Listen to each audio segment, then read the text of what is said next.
Eu vou começar o episódio de hoje fazendo duas coisas diferentes.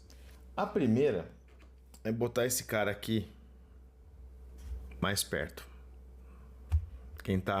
Quem gosta de Divertidamente foi no cinema assistiu 2, deve conhecer esse personagem. E a segunda coisa é que eu gostaria de, enquanto eu começo a falar desse vídeo, que você vá na descrição desse vídeo aqui e clique no link que eu coloquei como sugestão. É o mesmo link que está aqui, ó. Eu vou dar play junto com vocês. O vídeo chama Top 10 frangos do goleiro Muralha. Goleiro que estava hoje na meta do Mirassol, a qual o Santos não conseguiu vazar.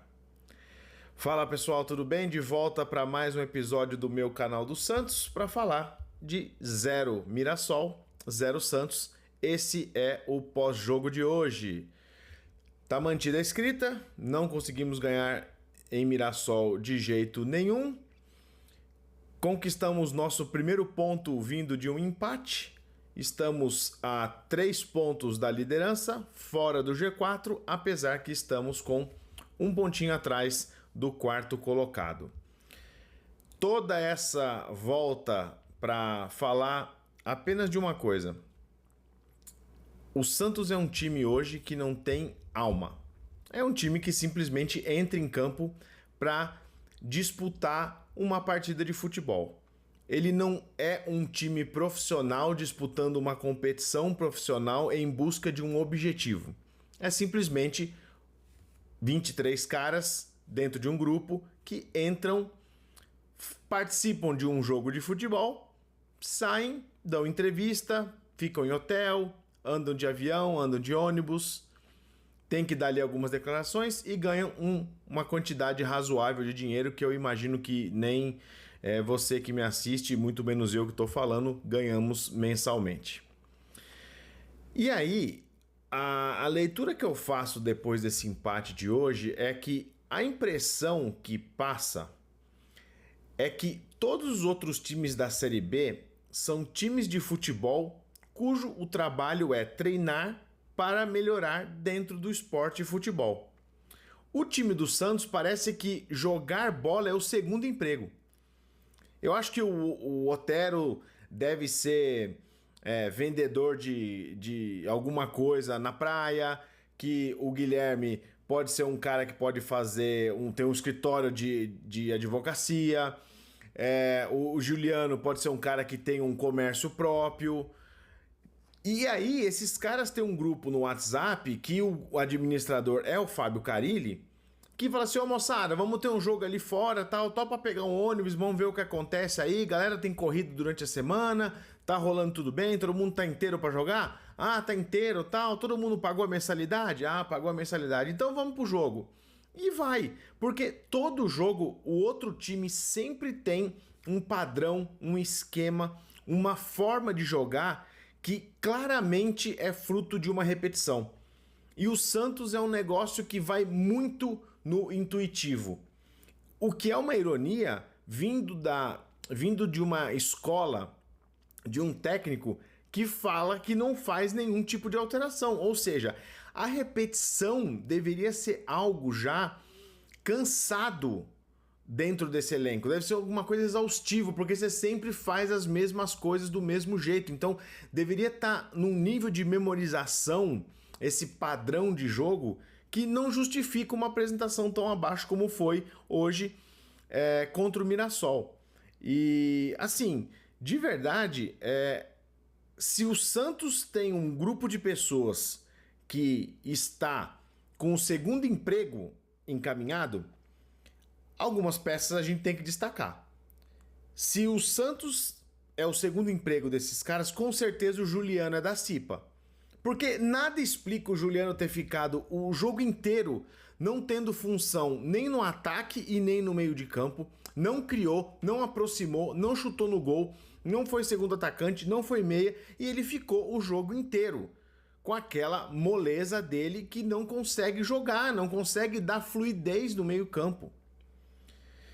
Ao mesmo tempo que o Joaquim lá na zaga nos melhores momentos já vividos por esse jogador do Santos, emulando o Michael Prime do ano de 22, eu acho. Quando o Michael simplesmente fazia exatamente a mesma jogada. Bola de um lado, bola do outro, bola para ele, um bico para frente. E não é aquele bico de afastar por pressão do adversário, é porque aquela é a única jogada que esse time consegue fazer. E é muito, muito, muito frustrante, porque simplesmente não tem nada. Esse time não tem conjunto, ele não tem nada de coletivo. Aí, o técnico que tá lá no banco, que se recusa a falar sobre variação tática, ou de colocar uma variação tática dentro de campo, ele pega e coloca o Patrick em campo. E aí, meus amigos, é um show à parte o Patrick em campo. Porque o Patrick, daquele grupo do WhatsApp, ele é aquele tiozão mais velho que manda bem no churrasco, que o cara é bom de tomar uma cerveja junto, que o cara é bom de conversar, mas não aguenta jogar mais nada. E aí, ele vai, ao longo dos anos, indo para os extremos do campo. Ou seja, ele era um cara que quando era jovem conseguia correr, ele mais ou menos jogava ali no meio campo, conseguia fazer alguma coisa diferente. E aí foi passando os anos e ele foi perdendo essa condição física. E aí, quando o cara não tem condição física, ele vai para dois extremos do campo. Ou ele começa a voltar e ir em direção da zaga, porque no meio de campo ele não consegue manter o ritmo dos demais. Ou ele começa a ir para frente, para ficar lá aquele poste parado no ataque. O Patrick nem isso conseguiu fazer. Ele é a meia bomba do negócio. Ele fica entre o meio de campo e o ataque, mas ele não tem velocidade para ser ponta, ele não tem criatividade para ser meia, ele não tem finalização para ser atacante. Mas o Carille coloca ele sempre que tem uma oportunidade. Deu uma baixadinha na poeira dos últimos tempos que ele não jogou, hoje voltou com força total. E aí eu quero abrir um parênteses que eu falei no pré-jogo aqui, que é: eu quero ver o Carille me surpreender muito e dar essa mesma chance que ele dá pro Patrick com tanta constância pro Miguelito. Eu quero ver o Miguelito entrar em condições em que ele possa atuar bem contra os adversários que o Santos vai ter pela frente. Eu quero ver o Miguelito não sendo queimado depois de 5 minutos e falar assim, não, realmente ele não tem a intensidade que a gente precisa, ele não conseguiu dar o andamento de jogo que a gente gostaria, e eu aposto que é isso que vai acontecer. O Miguelito vai ter uma oportunidade, talvez duas, vai jogar, se Deus quiser, na posição dele, o que já vai ser uma bênção, mas mesmo que jogue fora e ele vá muito bem, não vai ser uma raridade isso acontecer. Ele vai ter que fazer muito mais do que ele precisaria numa condição normal, porque o Carille já tem desenhado até a fala dele na coletiva do porquê não está utilizando mais o Miguelito. Enquanto isso, o Patrick continua tendo as chances dele. E hoje com um up, que foi ter ao lado dele, na ala esquerda, o Rainer. O jogador mais sem senso de espaço que o Santos poderia ter contratado por R$1.700.000. O Rainer tem 2 lances que resumem a participação dele nessa passagem do Santos. A primeira é, ele pega uma bola na esquerda, ele é destro, então ele vai cortar para o meio para poder fazer a jogada acontecer, seja o chute ou o cruzamento. Ele pega a bola, joga para o lado esquerdo em direção à linha lateral, o marcador acompanha ele. E aí, ele num lance que claramente ele viu no YouTube em algum momento, ele dá um tapa para a direita, mas é um tapa que se ele tivesse no meio de campo ele teria dificuldade de alcançar. Ele dá um tapa muito longo para dentro, em direção da grande área, onde tem 2 jogadores do Mirassol na sobra. Os caras tiram a bola como se fosse uma criança jogando bola. Esse é o primeiro lance. O segundo lance é no último lance do jogo. E se você tiver a chance de pegar em algum replay, algum vídeo do YouTube, ou mesmo em algum outro melhores momentos aí, vê se você consegue achar. O Santos acabou de ser salvo de um contra-ataque. Se eu não me engano, até ele que faz o corte que o cara do Mirassol toca a bola errada. Ele pega a bola e aí ele vai no melhor espírito Rainer. Ele sai do primeiro, sai do segundo e o campo abre. Simplesmente ele fica num vazio onde ele tem espaço para correr, espaço para tabelar, espaço para tocar. E mesmo assim, ele é incapaz de dar continuidade no lance. E o que ele faz? Ele olha para o lado e vê o Schmidt e ele dá um tapa na bola como se o Schmidt fosse um ponta. E a jogada morre e o jogo acaba. E o Schmidt fica olhando para ele com aquela cara de sério, que com 50 do segundo tempo, eu, volante, você quer me colocar uma bola na velocidade e em profundidade, tendo a oportunidade de avançar com essa bola, ou minimamente fazer uma coisa mais inteligente. Esse é o Rainer. É impossível o Rainer ter mais chances dentro desse time, mas com o Fábio Carille ele vai continuar tendo. Próximo jogo ele vai ser titular, porque o Escobar não vai poder jogar. E aí você não vai ver o Souza, você vai ver o Escobar podendo te dar pelo menos 45 minutos dessa maravilhosa atuação igual ele teve hoje. Cornetas à parte desses caras aí que realmente merecem, tem um cara que me preocupa de verdade nesse time, que é o Pituca. O Pituca já foi referência nesse time e já teve muito mais um papel de o centro gravitacional desse time. O quanto que o Pituca conseguia fazer esse time rodar em volta dele, tanto na defesa quanto no ataque. Isso não acontece mais, o Pituca tá muito mal. Eu acho até que tem ali alguma coisa física acontecendo, porque a baixa que ele tem não condiz com o futebol que ele tem. E eu acho que aí tem um peso, primeiro, do Carille e encaixá-lo na marcação. Não sei se é porque ele tá jogando um pouco mais avançado que não é a dele, mas de qualquer maneira, tá muito abaixo. Tá muito abaixo e eu não consigo entender como que o Pituca poderia mudar essa situação dele. Eu não sei se é ir pro banco, eu não sei se é ficar um jogo fora para tentar se recondicionar, não sei. Mas de verdade o Pituca é um cara que eu gosto, que eu acho que tem bola, que eu acho que faz diferença nesse time e que não tá conseguindo atuar. Mas ele pode simplesmente estar sendo resultado de um conjunto que não funciona de maneira nenhuma. E não funciona de maneira nenhuma por conta dessa última parte.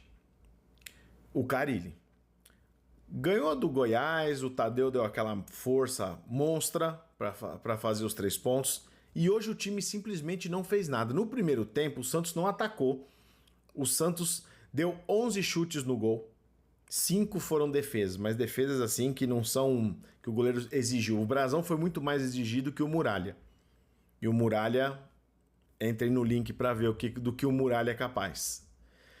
Esse time não é ofensivo, ele não agride de maneira nenhuma, né? Ele não se impõe tecnicamente, fisicamente, posicionalmente, nada. Não existe, é um vazio de ideias. E muito em função do que é o técnico. O técnico hoje do Santos não é um cara que consertou a defesa e joga por uma bola. O Santos não tem nem essa bola. Hoje teve uma bola do Furt, que ele colocou uma cabeçada na trave, mas não teve ali grandes coisas, grandes momentos que ele teve, né? Não teve ali grandes construções que o Santos fez de novo.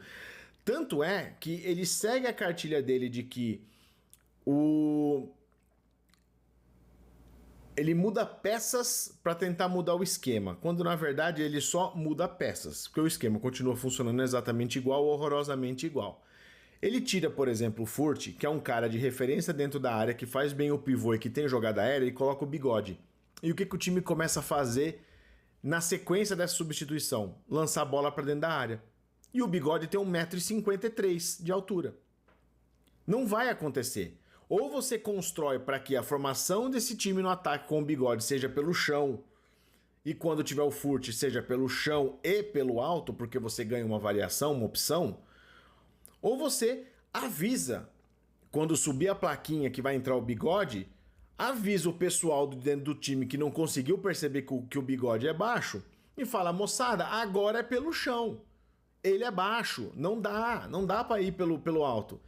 E aí você tenta alguma coisa diferente. É inexplicável que todos que estão ali vendo as trocas acontecerem dentro de campo não consigam chegar num raciocínio lógico de que simplesmente não é pelo alto que o Bigode vai conseguir jogar. E, bem da verdade, nem por baixo. Mas assim, já que tá lá, vamos tentar ver o que acontece.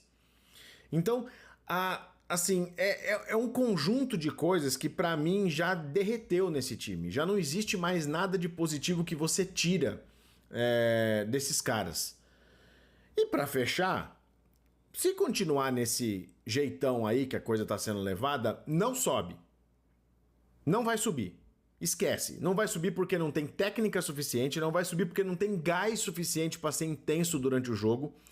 É um time sem vontade e é um time acomodado. E é um time que cansa e que irrita.